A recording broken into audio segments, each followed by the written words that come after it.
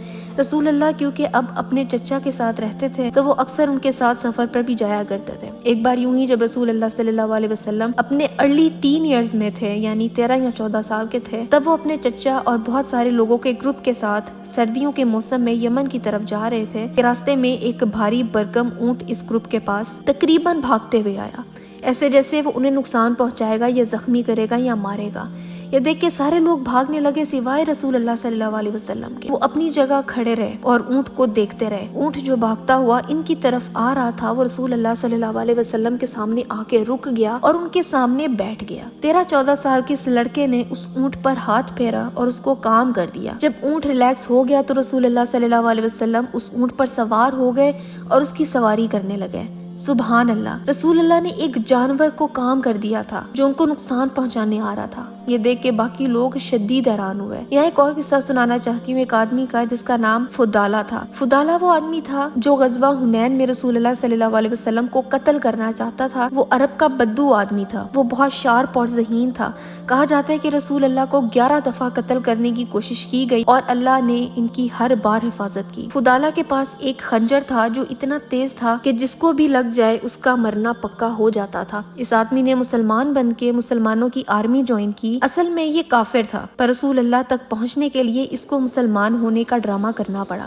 یہ ہر وقت موقع کی تلاش میں رہتا تھا کہ اس کو کب موقع ملے اور رسول اللہ کے سینے میں خنجر کھوپ کے ان کو شہید کر دے۔ ایک دفعہ اس کو موقع مل گیا، یہ اپنا خنجر لے کے رسول اللہ کی طرف بڑھا۔ رسول اللہ صلی اللہ علیہ وسلم اس کی طرف پلٹے اور اپنا مبارک ہاتھ فضالہ کے سینے پہ رکھا اور اس کی آنکھوں میں دیکھا۔ فضالہ نے بتایا کہ اس وقت انسٹنٹلی ایک دم سے میرا دل رسول اللہ صلی اللہ علیہ وسلم کی محبت سے بھر گیا۔ رسول اللہ نے فضالہ سے پوچھا کہ اے فضالہ تمہیں کیا چاہیے؟ فضالہ نے کہا کہ یا رسول اللہ میں یہاں اس نیت سے آیا تھا کہ آپ کو قتل کر دوں، لیکن میں اب گواہی دیتا ہوں کہ اللہ کے سوا کوئی معبود نہیں اور آپ یقیناً بلا شبہ اللہ کے رسول ہیں۔ یہ واقعہ رسول اللہ کی زندگی میں بہت بعد میں جا کے پیش آیا تھا، لیکن دیکھیے کہ نبی کریم صلی اللہ علیہ وسلم کیسے انسان ہو یا جانور ہو اس پر ہاتھ مبارک رکھ کے اس کو پرسکون کر دیتے تھے۔ رسول اللہ صلی اللہ علیہ وسلم اتنے مہربان تھے کہ مکہ کے پتھر تک ان کو سلام کیا کرتے تھے۔ رسول اللہ نے ایک بار فرمایا کہ میں مکہ میں موجود ایک ایسے پتھر کو جانتا ہوں، جب بھی میں اس کے پاس سے گزرتا تھا تو وہ مجھے سلام کیا کرتا تھا۔ اللہ اکبر، یہ میرے نبی کی شان ہے کہ پتھر تک انہیں سلام کرتے تھے۔ پتھر تک کو علم تھا کہ یہ کتنی عظیم ہستی ہیں، اس کائنات کی بہترین تخلیق ہیں، یہ وہ رسول ہیں جنہیں مقام محمود حاصل ہے۔ رسول اللہ صلی اللہ علیہ وسلم کی سفارش کی وجہ سے آپ اور میں جنت میں جا پائیں گے۔ ہم نے رسول اللہ صلی اللہ علیہ وسلم کی زندگی کو اور ان کی ایگزسٹنس کو بہت بہت ہلکا لے لیا ہے۔ رسول اللہ آج ہمارے لیے بھی اتنے ہی ضروری ہونے چاہیے جتنے وہ صحابہ کرام کے لیے تھے، لیکن بدقسمتی سے ہمیں فکشنل ہیروز تو بچپن سے ہی پڑھائے جاتے ہیں، لیکن ہمارے اصل ہیروز ہمیں ہمارے انبیاء اور رسول صحابہ کرام امہات المؤمنین اہل البیت نہیں پڑھائے جاتے۔ خیر، ایک اور جرنی پر رسول اللہ صلی اللہ علیہ وسلم جا رہے تھے۔ یہ سفر شام کی طرف تھا۔ ایک خانقاہ پر رسول اللہ صلی اللہ علیہ وسلم اور باقی کا کارواں رک گیا۔ اس خانقاہ میں ایک راہب یعنی مونک تھا جو لوگوں سے ملنے کے لیے خانقاہ سے باہر کبھی بھی نہیں آیا کرتا تھا۔ اس کا نام بحیرہ تھا۔ وہ جو کبھی کسی سے ملنے نہیں آتا تھا، اس نے باہر اس قافلے کی طرف دیکھا تو باہر آیا اور سب سے ملنے لگا۔ سب سے وہ رسول اللہ کے بارے میں پوچھنے لگا کہ یہ بچہ کون ہے۔ جب رسول اللہ صلی اللہ علیہ وسلم کے گارڈین سے وہ ملا تو ان سے کہا کہ اس بچے کے بارے میں محتاط رہنا، اور ہسٹری کی کتابوں میں یہ بھی درج ہے کہ اس مونک نے کہا تھا کہ یہودیوں سے محتاط رہنا کیونکہ وہ بہت جیلس قوم ہے۔ ان سے ملنے کے بعد وہ مونک اندر گیا اور سب کے لیے کھانے کا بندوبست کیا۔ جب کھانا تیار ہوا تو کھانے کے لیے بیٹھے، لیکن رسول اللہ صلی اللہ علیہ وسلم وہاں نہیں تھے۔ تو اس نے پوچھا کہ وہ بچہ کہاں ہے؟ جواب آیا کہ وہ باہر جانوروں کے ساتھ ہے۔ تو اس نے کہا کہ اس کو اندر بلاؤ۔ یہاں ایک بہت انٹرسٹنگ معاملہ ہوا۔ باقی لوگ جو کھانا کھانے بیٹھے تھے وہ درختوں کی چھاؤں میں بیٹھے تھے، اور جب رسول اللہ صلی اللہ علیہ وسلم اندر آئے تو کوئی چھاؤں باقی نہیں رہی تھی، تو وہ دھوپ میں ہی بیٹھ گئے۔ مونک یہ سب دیکھ رہا تھا۔ جو درخت وہاں موجود تھا اس میں سے ایک درخت